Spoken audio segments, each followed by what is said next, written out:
मित्रांनो, अखेर एक महिना शेतकऱ्यांना परेशान केल्यानंतर पुन्हा एकदा ई पीक पाहणीचं ऍप्लिकेशन सुरळीतपणे सुरू झालेलं आहे आणि आता शेवटचे 15 ते 20 दिवस राहिलेले आहेत आणि याच कालावधीमध्ये जास्तीत जास्त शेतकऱ्यांनी आपली ई पीक पाहणी करून घ्यावी अशा प्रकारचं आवाहन करण्यात आलेलं आहे। पीक विमा, अतिवृष्टी नुकसान भरपाई किंवा इतरही काही जे काही शासकीय योजनांचे लाभ असतील हे लाभ मिळवण्यासाठी ई पीक पाहणी अतिशय महत्त्वाची आहे आणि हे ऍप्लिकेशन आता सुरू झाल्यामुळे आपल्याला देखील आता ई पीक पाहणी करता येणार आहे। आजच्या या व्हिडिओच्या माध्यमातून हीच ई पीक पाहणी या नवीन ऍप्लिकेशनच्या माध्यमातून कशी करायची हे थोडक्यात जाणून घेण्याचा प्रयत्न करणार आहोत। मित्रांनो, याच्यासाठी आपल्याला गुगल प्ले स्टोरवरून ई पीक पाहणीचं ऍप्लिकेशन घ्यायचे। मोबाईलमध्ये जर जुनं ऍप्लिकेशन असेल तर अपडेट करा किंवा ते ऍप्लिकेशन डायरेक्टली डिलीट करून नव्यानं ऍप्लिकेशन इन्स्टॉल करा। ई पीक पाहणीचं 4.0.0 असे नवीन व्हर्जन आलेले नवीन ऍप्लिकेशन आहे। हे ऍप्लिकेशन इन्स्टॉल केल्यानंतर याला जे काही परमिशन मागितल्या जातील त्या सर्व परमिशनला अलाउ ऑल करायचे, कुठली परमिशन डिलीट करू नका। याच्यानंतर नेक्स्ट वरती क्लिक केल्यानंतर आपल्याला महसूल विभाग निवडण्यासाठी सांगितलं जाईल। नागपूर, अमरावती, कोकण जो काही आपला विभाग असेल तो विभाग आपल्याला याच्यामध्ये निवडायचा आहे। आता आपण याच्यामध्ये छत्रपती संभाजीनगर निवडलेला आहे। याच्यानंतर आपल्याला शेतकरी म्हणून लॉग इन करायसाठी सांगितलं जाईल। पूर्वीच आपण रजिस्ट्रेशन नोंदणी केलेली असेल तर मोबाईल नंबर टाकून संकेतांक पाठवरती क्लिक करू शकता किंवा नोंदणी करावरती क्लिक करून सुद्धा आपण आपली नोंदणी करू शकता। आता आपण मोबाईल नंबर टाकून संकेतांक क्रमांक मागितल्यानंतर आपल्या मोबाईलवरती नोंदणी झालेली असल्यामुळे संकेतांक क्रमांक पाठवलेला आहे तो टाकायचा आहे आणि लॉग इन करावरती क्लिक करायचं आहे। लॉग इन करावरती क्लिक केल्यानंतर आपल्याला या ठिकाणी नवीन जी काही माहिती असेल आपली नवीन खातेदार जोडा म्हणून ती माहिती आपल्याला याच्यामध्ये भरायची, ज्याच्यामध्ये आपल्याला सर्वात प्रथम जिल्हा निवडायचा आहे। जिल्हा निवडल्यानंतर याच्यामध्ये आपल्याला तालुके दाखवले जातील, त्याच्यामधून तालुका निवडायचा आहे। तालुका निवडल्यानंतर त्या तालुक्यामध्ये असलेली गावाची नावं दाखवली जातील आणि याच्यामधून ज्या गावामध्ये आपल्याला ई पीक पाहणी करायचे ते गाव निवडायचे आणि नेक्स्ट वरती क्लिक करायचे। याच्यानंतर आपल्याला खातेदार निवडण्यासाठी पहिलं नाव, सर्वे नंबर, गट नंबर, खाते नंबर जे काही असेल त्याच्यानुसार आपण याच्यामध्ये सर्च करू शकता आणि सर्च केल्यानंतर आपलं जे काही नाव असेल ते नाव शोधून आपल्याला याच्यामध्ये खातेदार निवडायचं आहे। आता आपण ज्या खातेदाराची नोंदणी केलेली त्याच्या व्यतिरिक्त याच्यामध्ये आपण नवीन खातेदार जोडलेले आहे। आता याच्यामध्ये 2 खातेदार या ई पीक पाहणीच्या ऍप्लिकेशनमध्ये ऍड झालेले आहेत। आता कोणत्या खातेदाराची आपल्याला ई पीक पाहणी करायची त्या खातेदाराचं आपल्याला नाव निवडायचंय। आता नाव निवडल्यानंतर पुन्हा नेक्स्ट वरती क्लिक करायचे। ई पीक पाहणीचं पोर्टल आपल्या समोर खुलेल। याच्यात सर्वात प्रथम आपल्याला कायम पड जर असेल तर कायम पड नोंदवायचे। कायम पडीमध्ये काय तुम्हाला विहीर, बोर, चराईपड जे काही कायम पड असेल ते नोंदवायचे। खाते नंबर टाकायचा आहे, सर्वे नंबर ज्या सर्वे नंबरची ई पीक पाहणी करायची आहे तो टाकायचा आहे। याच्यामध्ये आपल्याला काय नोंदवायचे, कायम पड नोंदवायचे की चालू पड नोंदवायचे ते आपल्याला त्या ठिकाणी टाकायचे। कायम पड असेल तर कशा प्रकारची कायम पड आहे आपल्याकडे ते सर्व आपल्याला या ठिकाणी द्यायचे। विहिरीची, बोरची किंवा दुसऱ्या काही कारणास्तव आपली शेततळ्याची वगैरे पड असेल ती आपल्याला नोंदवायचे आणि याच्यामधून नोंदवलेली जी काही पड असेल ते आपल्याला सातबाऱ्याला विहीर वगैरे म्हणून लागणार आहे। किती गुंठा आहे ते आपल्याला या ठिकाणी द्यायचे। 0.01 1 गुंठा, 0.10 असेल तर 10 गुंठा, 0.05 असेल तर 5 गुंठा अशा प्रकारे टाकून नेक्स्ट वरती क्लिक करायचे। फोटो काढण्यासाठी आपल्याला पुढे दाखवलं जाईल आपण त्या ठिकाणापासून किती दूर आहात हे आपल्याला अंतर या ठिकाणी दाखवलं जाणार आहे, नकाशा दाखवला जाणार आहे।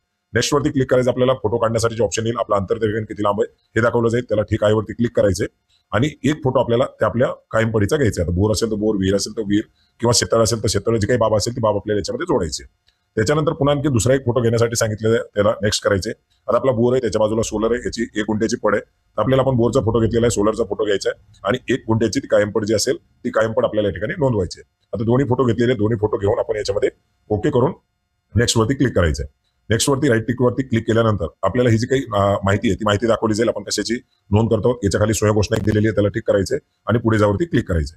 ही कायम पड आपली या ठिकाणी नोंदवली गेलेली आहे, माहिती आपली सेव्ह झालेली आहे। याच्या व्यतिरिक्त काही कायम पड नोंदवायची असेल तर नोंदवू शकता। आता याच्या व्यतिरिक्त दुसरी एक महत्त्वाची माहिती आपल्याला ई पीक पाहणी करताना जोडायची ती म्हणजे बांधावरची झाडं। जर तुमची बांधावरची झाडं असतील फळबागा व्यतिरिक्त, आता बऱ्याच जणांच्या फळबागा आहेत तर ते आपण पीक पाहणीमधून फळबागा नोंदवू शकतो, पण जर बांधावरती आंब्याची, चिंचाची किंवा इतर काही लिंबाची वगैरे झाडं असतील तर ती झाडं आपण याच्यामध्ये जोडू शकता। याच्यासाठी सुद्धा आपल्याला गट नंबर घ्यायचा आहे, सर्वे नंबर घ्यायचा आहे। याच्यानंतर बांधावरचं झाड कुठलं झाड आहे आपल्याला ती झाडाची नोंद करायची। बांबू असेल, बाभळ असेल, खेड असेल किंवा हिरडा असेल, आंबा असेल, लिंब असेल, जे काही आहे ते आपल्याला त्या ठिकाणी निवडायचे।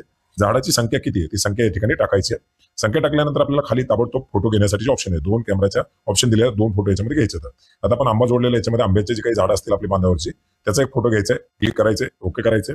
त्याच्यानंतर पुढे आपल्याला आणखीन एक फोटो घ्यायचा आहे, तो फोटोवरती पण क्लिक करून जे काही आंब्याचं झाड असेल त्या आंब्याच्या झाडाचे फोटो आपल्याला त्या ठिकाणी घ्यायचे।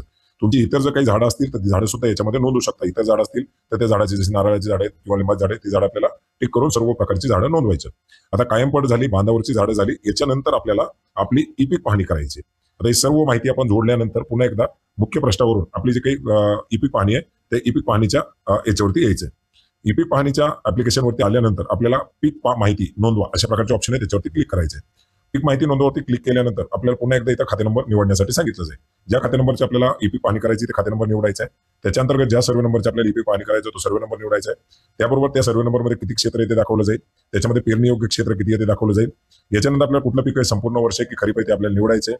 याच्यानंतर जे काही पिकाचा वर्ग आहे तो पिकाचा वर्ग निवडायचा आहे, निर्भेळ आहे, मिश्र पीक आहे, पॉलीहाऊस आहे, जे काही असेल ते आपल्याला टाकायचं आहे। पिकाचा प्रकार काय, पीक आहे की फळबाग आहे ते आपल्याला निवडायचे।